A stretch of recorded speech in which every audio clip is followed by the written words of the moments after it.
عمران خان کے کیس کے حوالے سے کیپٹل ٹی وی سے سر کیا خان صاحب نااہلی سے بچ سکتے ہیں توشخانہ کیس میں؟ دیکھیں، جو اللہ کو منظور ہوتا ہے وہی ہوتا ہے. کہتے ہیں مین پرپوزز گاڈ ڈسپوزز. اگر اللہ تعالیٰ نے یہ 5 چیزیں اپنے ہاتھ میں رکھی ہیں: زندگی، موت، عزت، ذلت، رزق. اگر یہ انسانوں کے ہاتھ میں ہوتا تو ایک دوسرے کو سب پناہ کر دیتے.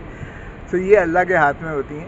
کسی کے جو ہے برا چاہنے سے کوئی ختم نہیں ہو جاتا ہے، اور کسی کی خواہشات سے جو ہے وہ بادشاہ سلامت نہیں بن جاتا ہے.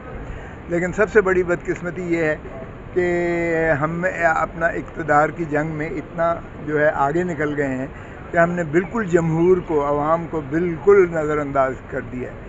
اب پیٹرول بم جو ہے سونامی گرایا جاتا ہے، اتنی مہنگائی کر دی گئی ہے. یہ ذاتی مرتبہ ایک اور تحفہ شہباز شریف کا، پی ڈی ایم کی حکومت کا ماشاءاللہ عوام پر ایک اور مسلط ہو رہا ہے.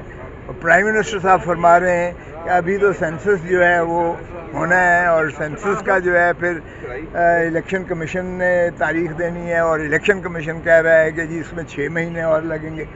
تو میں نے تو کہا کہ ان کی نیت کوئی نہیں ہے الیکشن میں الیکشن کروانے کی. البتہ 12 اگست کو یا شاید 2-4 دن پہلے جو ان کی ایک بن رہی ہے، شاید اس سے پہلے جو ہے تحلیل ہو جائے اسمبلی، تو پھر جو ہے یہ تو گھر سے فارغ ہو جائیں گے. یہ فارغ ہو جائیں گے. سر جس طرح خان صاحب نے ملٹری سیکرٹری کا نام لیا کہ ان کو ایک گواہ کے طور پر پیش کیا جائے، تو سر کیا قانونی طور پر سر ان کو عدالت میں پیش کیا جا سکتا ہے؟ سر حاضر سروس میجر جنرل کے رینک پہ سر دیکھیں، جنرل ہو یا کوئی بھی ہو، وہ ایک سرکاری ملازم ہے. بالکل عدالت اس کو اگر چاہے تو طلب کر سکتی ہے.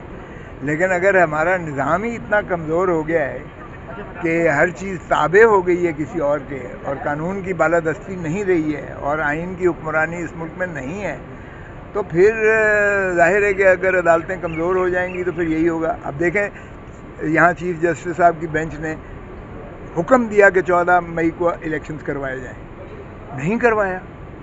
حالانکہ میری نظر میں پرائم منسٹر کو نااہل کر دینا چاہیے تھا سزا کر کے، چاہے وہ ٹل دی رائزنگ آف دا کورٹ، تا برخاست عدالت ہی کرتے. فائنانس